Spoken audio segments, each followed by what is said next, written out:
Hi friends, నమస్తే. ఇటీవల ఉదయనిధి స్టాలిన్ సనాతన ధర్మంపై అనుచిత వ్యాఖ్యలు చేసి దేశవ్యాప్తంగా విమర్శలు ఎదుర్కొంటున్నారు. సనాతన ధర్మం వలన కుల వివక్ష, లింగ వివక్ష మొదలైనవి ఉంటున్నాయి కాబట్టి సనాతన ధర్మాన్ని ఎరాడికేట్ చేయాలన్నట్టుగా ఆయన మాట్లాడడం జరిగింది. మరి సనాతన ధర్మంలో కుల వివక్ష, లింగ వివక్ష ఉన్నాయో లేదో ఒకసారి చూద్దాం. జన్మనా జాయతే శూద్రః కర్మణా జాయతే ద్విజః వేద జ్ఞానేషు విప్రాణాం బ్రహ్మ జ్ఞానంతు బ్రాహ్మణః. ఇది ఋగ్వేదంలోని 5వ మండలంలోని ఆత్రేయ స్మృతిలోని 141 to 142 వాక్యాలు. అనగా పుట్టగానే అందరూ శూద్రులే, వేదం నేర్చిన వారే విప్రులు, బ్రహ్మజ్ఞానం కలవారే బ్రాహ్మణులు అని అర్థం.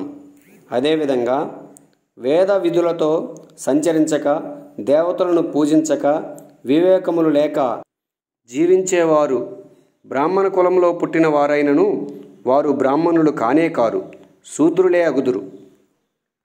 జన్మనా జాయతే శూద్రః సంస్కారాది విజ ఉచ్యతే వేద పాఠీ భవేద్విప్రః బ్రహ్మ జానాతి బ్రాహ్మణః. ఒక బ్రాహ్మణుడికి జన్మించిన పౌరుషం కలిగి యుద్ధ విద్యలు నేర్చి క్షత్రియుడు కావచ్చు. ఒక శూద్రునికి జన్మించిన మేధో సంపత్తితో బ్రాహ్మణుడు కావచ్చు. వర్ణాశ్రమ అపి గుణకర్మాచరతో హిభవంతి అత్రాహ మను శూద్రే బ్రాహ్మణ తామేతి బ్రాహ్మణశ్చైతి శూద్రతాం క్షత్రియాజ్ఞాతమేవంతు విద్యాత్ వైశ్యాత్ తదైవ చ. ఇది మనుధర్మశాస్త్రం 10 to 65 మంత్రం. దీని భావం ఏంటంటే, బ్రాహ్మణ గుణాలు కలిగిన శూద్రుడు బ్రాహ్మణుడే యగును, శూద్ర గుణాలు కలిగిన బ్రాహ్మణుడు శూద్రుడగును. అదేవిధంగా క్షత్రియ జాతి, వైశ్య జాతి కూడా కేవలము గుణ కర్మాచరణల వలననే ఏర్పడును. దీనిని బట్టి మనకు అర్థమవుతున్నది ఏమిటంటే, కులాలు అనేవి పుట్టుకతో వచ్చినవి కాదని, సనాతన ధర్మంలో ఇప్పుడున్నటువంటి కులాలు ఏవీ లేవని, గుణాలను బట్టి, కర్మలను బట్టి బ్రాహ్మణుడు క్షత్రియుడు కావచ్చు, బ్రాహ్మణుడు శూద్రుడు కావచ్చు, వైశ్యుడు కావచ్చు, లేదా శూద్రుడు బ్రాహ్మణుడు కావచ్చు, క్షత్రియుడు కావచ్చు, ఏదైనా జరగవచ్చు. అయినా ఇప్పుడున్నటువంటి 3,000కు పైగా కులాలు, 25,000కు పైగా ఉపకులాలు అప్పుడు ఎక్కడున్నాయి? పోనీ సనాతన ధర్మాన్ని ఎరాడికేట్ చేసిన వేరే ధర్మంలోకి వెళ్ళినటువంటి ఇప్పుడున్నటువంటి వ్యక్తులు ఎవరూ కూడా వాళ్ళ కులాలను విడిచిపెట్టడం లేదు. వాళ్ళ సర్టిఫికెట్స్లో కూడా వాళ్ళ యొక్క పాత మతాన్నే చూపిస్తున్నారు. ఇకపోతే సనాతన ధర్మంలో లింగ వివక్షకు తావే లేదు. మహిళలను దేవతలుగా, దేవుళ్ళుగా పూజిస్తున్నారు. శూద్రులు వేదాలు చదివితే నాలుకలు కోశారు, వేదాలు వింటే శూద్రుల చెవులలో సీసం పోశారు అంటూ తప్పుడు ప్రచారం చేస్తున్నారు. వాస్తవానికి అటువంటి సంఘటనలు జరగకపోయినా బ్రిటిష్ దురాక్రమణదారులు చేసిన ప్రక్షిప్తాలను పట్టుకొని మెకాలే, మాక్స్ ముల్లర్, మానసపుత్రులు, పాషాండ ఎడారి మత మార్పిడి మాఫియాలు, వామపక్ష చరిత్రకారులు, రచయితలు కల్పించి రాసిన తప్పుడు రాతలు చూపించి ఇప్పటికీ కొంతమంది శూద్రులను హిందూ ధర్మం నుండి దూరం చేసే ప్రయత్నాలు చేస్తున్నారు. అసలు చరిత్రలో ఏనాడైనా శూద్రులు వేదాలు చదివితే నాలుకలు కోశారా? వేదాలు వింటే శూద్రుల చెవులలో సీసం పోశారా? పరమ పవిత్ర శ్రీమద్ రామాయణ మహాకావ్యాన్ని రచించిన బోయవాడు అయిన రత్నాకర పూర్వనామం కలిగినటువంటి వాల్మీకి మహర్షుల వారు శూద్రులు కాదా? మత్స్యగంధికి జన్మించి పంచమవేదం, శ్రీమద్ భగవద్గీత, మహాభారతం వంటి పరమ పవిత్ర సనాతన గ్రంథాలను లిఖించిన కల్పి అనే పూర్వనామం కలిగిన వ్యాస మహర్షుల వారు శూద్రుడు కాదా? ఆయనను నారాయణుడి అంశగా, విశ్వగురువుగా గౌరవించుకోవడం లేదా? ఆయన జయంతి రోజున గురు పూర్ణిమగా జరుపుకుంటున్నాము కదా. శూద్రునిగా పుట్టి దశ్యకుమారుడు అయిన వేద జ్ఞానాన్ని అర్జించి ఋషి అయి ఆత్రేయోపనిషత్తు, ఆత్రేయ బ్రాహ్మణమును రచించిన ఆత్రేయ ఋషి వారు శూద్రుడు కాదా? పుట్టుకతో శూద్రునిగా, జోదగానిగా పుట్టినా కూడా గొప్ప బ్రహ్మజ్ఞానం, వేద పాండిత్యంతో ఋగ్వేదంలో గొప్ప గొప్ప పరిశోధనలు చేసి ఋషిగానే కాదు ఆచార్యులుగా ప్రఖ్యాతిగాంచిన ఐలసు ఋషివారు శూద్రుడు కాదా? శూద్రురాలికి పుట్టిన జాబల కుమారుడైన సత్యాకాం వేదసారాలను గ్రహించి గొప్ప బ్రహ్మజ్ఞానం, సత్యానికి నిలువెత్తు గుర్తుగా వినయం, గురు విధేయతతో గౌతమ మహర్షుల వారినే మెప్పించి గొప్ప పేరు ప్రఖ్యాతులుగాంచి యజుర్వేదం అందలి కొంత భాగానికి కర్త అయిన సత్యాకాం జాబల మహర్షుల వారు శూద్రుడు కాదా? శూద్రురాలికి పుట్టినా కూడా వేదాలను అభ్యసించి గొప్ప బ్రహ్మజ్ఞానం, పాండిత్యంతో ప్రఖ్యాతిగాంచిన బ్రహ్మర్షి మాతాంగి మహర్షుల వారు శూద్రుడు కాదా? పుట్టుకతో శూద్రురాలి కుమారుడైనా కూడా గొప్ప బ్రహ్మజ్ఞానం, వేద పాండిత్యంతో ఖ్యాతిగాంచిన విదురుడు హస్తినాపుర రాజ్యంలో మంత్రిగా సేవలు అందించాడు. ఇతడు శూద్రుడు కాదా? పుట్టుకతో శూద్రుడు అయిన వత్సుడు గొప్ప బ్రహ్మజ్ఞానం, వేద పాండిత్యంతో ఋషి వత్సగా ప్రఖ్యాతిగాంచలేదా? వీరు శూద్రుడు కాదా? శూద్రునికి జన్మించినప్పటికీ అద్భుత మేధో సంపత్తి, బ్రహ్మజ్ఞానంతో ఋగ్వేదం నందలి కొన్ని రుక్కులకు కర్తయ్యి బ్రాహ్మణత్వం పొందిన కవస ఐలుసుడు శూద్రుడు కాదా? సాక్షాత్తు శ్రీకృష్ణ పరమాత్ముడు శూద్రుడు అయిన గొల్లవారి ఇంట్లో పెరిగాడు. యశోదమ్మకి మాతృప్రేమని పంచాడు. సాక్షాత్తు దేవుడే అన్ని వర్ణాల యందు జన్మించి అన్ని వర్ణాలని పావనం చేశాడు. ఎవరికి బానిసలుగా చూడమని ఎక్కడా కూడా చెప్పలేదు. మహర్షులకు కూడా దక్కని శ్రీరాముడి ఆలింగనం నిమ్నజాతి వాడుగా భావించబడే పల్లెకారుడు, మత్స్యకారుడు గుహుడికి దక్కింది. ఆనాడు అంత తేడాలు ఉంటే మరి శ్రీరాముడికి పల్లెకారుడైనటువంటి గుహుడితో స్నేహం ఎలా కుదురుతుంది? మరి గుహుడు శూద్రుడు కాదా? అద్భుతమైన వేద జ్ఞానంతో, సుమధుర గానంతో సాక్షాత్ ఆ శ్రీరామచంద్రుల వారికే తన ఎంగిలి ఫలాన్ని తినిపించిన శబరి శూద్రురాలు కాదా?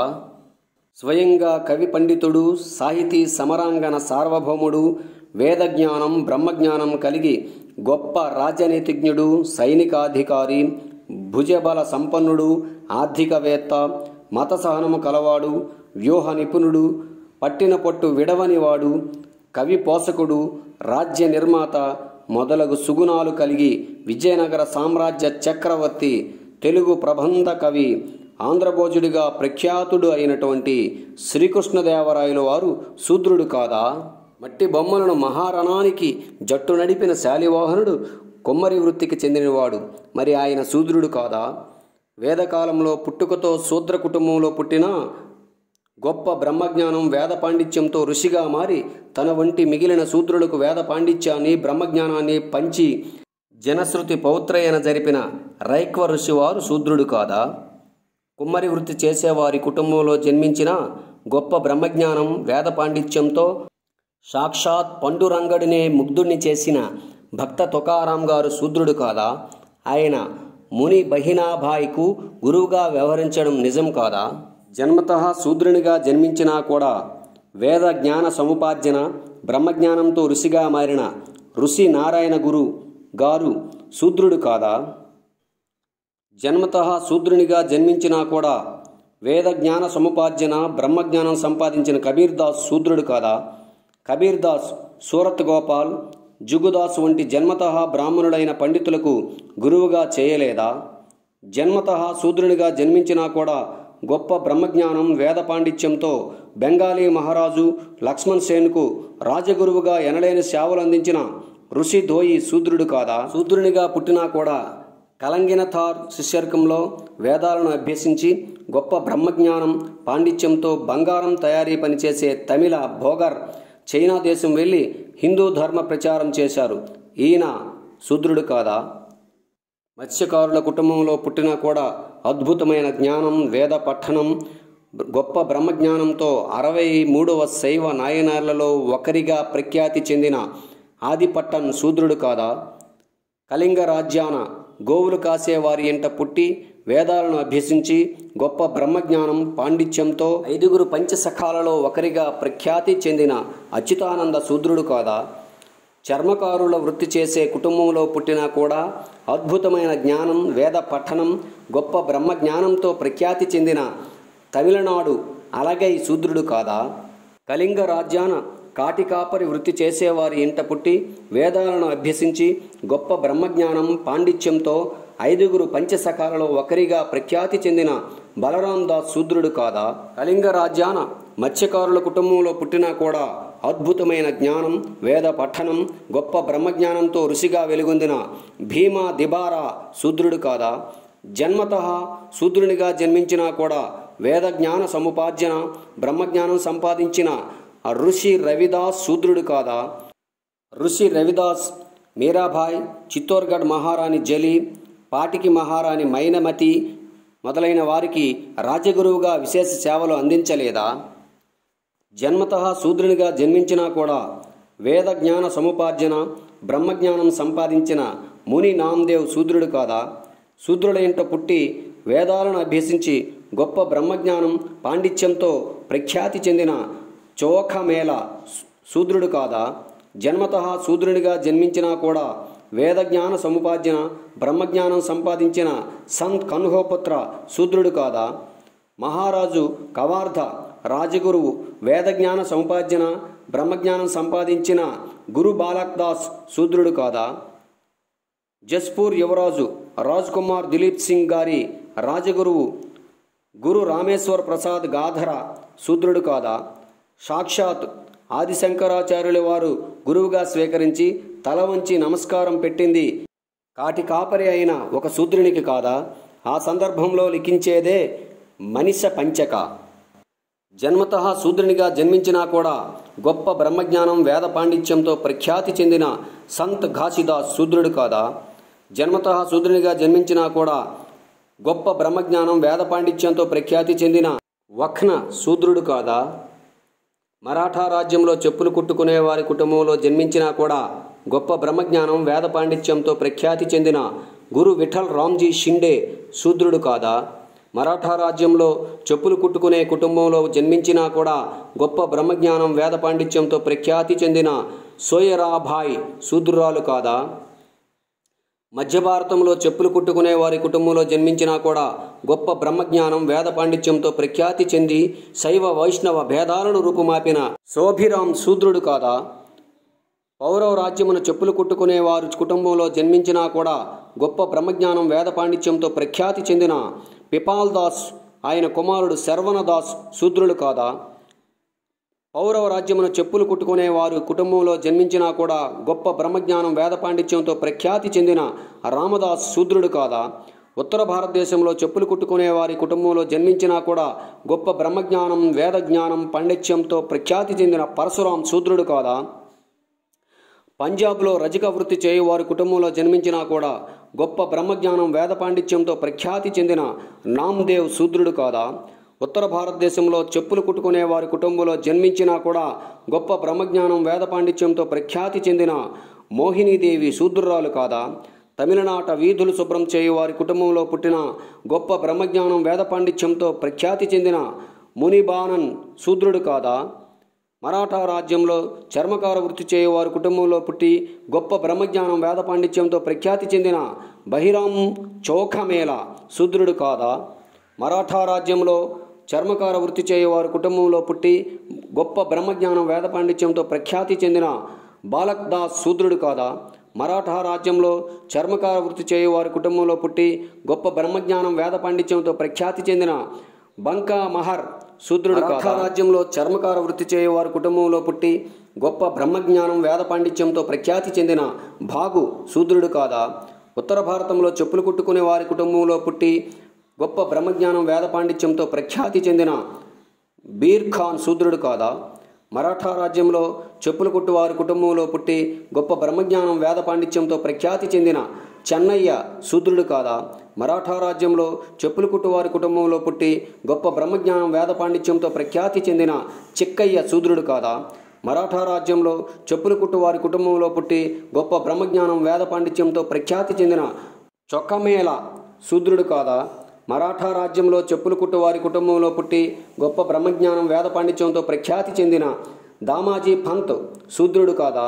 ఉత్తర భారతంలో చెప్పులు కుట్టు వారి కుటుంబంలో పుట్టి గొప్ప బ్రహ్మజ్ఞానం, వేద పాండిత్యంతో ప్రఖ్యాతి చెందిన దేవిదాస్ శూద్రుడు కాదా? ఉత్తర భారతంలో చెప్పులు కుట్టు వారి కుటుంబంలో పుట్టి గొప్ప బ్రహ్మజ్ఞానం, వేద పాండిత్యంతో ప్రఖ్యాతి చెందిన ధాన్నా శూద్రుడు కాదా?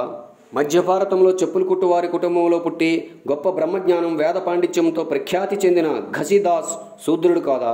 ఉత్తర భారతంలో పారిశుద్ధ్య వృత్తి చేసి కుటుంబంలో పుట్టి గొప్ప బ్రహ్మజ్ఞానం వేద పాండిత్యంతో ప్రఖ్యాతి చెందిన గోపాలానంద్ మహారాజ్ శూద్రుడు కాదా? ఈయన ఆర్య సమాజంలో కీలక సభ్యునిగా సేవలు అందిస్తూ బలవంతంగా ఇస్లాంలోకి మత మార్పిడి చేయబడ్డ అనేక వందల మంది హిందువులను ఘరవాపసి చేసి హిందూ ధర్మంలోకి తీసుకువచ్చారు. ఈయన అనేక భక్తి పాటలు పద్యాలు రాసి గానం చేశారు. ఈయన శూద్రుడు కాదా? ఉత్తర భారతంలో పారిశుద్ధ్య వృత్తి చేయు కుటుంబంలో పుట్టి గొప్ప బ్రహ్మజ్ఞానం వేద పాండిత్యంతో ప్రఖ్యాతి చెందిన సాధు జీతౌజీత్ బహదూర్ శూద్రుడు కాదా? మరాఠా రాజ్యంలో చెప్పులు కుట్టువారి కుటుంబంలో పుట్టి గొప్ప బ్రహ్మజ్ఞానం వేద పాండిత్యంతో ప్రఖ్యాతి చెందిన కర్మమేళం శూద్రుడు కాదా? జన్మతః శూద్రుడుగా జన్మించినా కూడా వేదజ్ఞానాన్ని బ్రహ్మజ్ఞానాన్ని సముపార్జించి ఋషులుగా మునులుగా ప్రఖ్యాతి చెందిన వారు మరెందరో ఉన్నారు. వారిలో మరికొందరి గురించి తెలుసుకుందాం. శంఖ్యక, అగస్త్య, దుర్వాస, దాదిచి, కశ్యప, రామాజ, కౌండిల్య, ఘోర, చోఖా, శావత, కబీర్, రోహిదాస్, సజన, నరహరి, జనాభాయ్, ఇలా చెప్పుకుంటూ పోతే అనేక లక్షల మంది శూద్ర హిందువులు వేదాలు చదివి బ్రహ్మజ్ఞానం పొంది ఋషులుగా మునులుగా పంతులుగా సాధువులుగా ఎనలేని ఖ్యాతి పొందుతూ హిందూ ధర్మానికి ఎనలేని సేవ చేస్తున్నారు. అలాంటిది సనాతన ధర్మంలో కుల వివక్ష, వర్ణ వివక్ష, లింగ వివక్ష ఉందని ప్రచారం చేయడం, మరీ ముఖ్యంగా తప్పుడు ప్రచారం చేయడం ఎంతవరకు సమంజసం? దీనిని తిప్పికొట్టాల్సినటువంటి అవసరం అందరికీ ఉంది.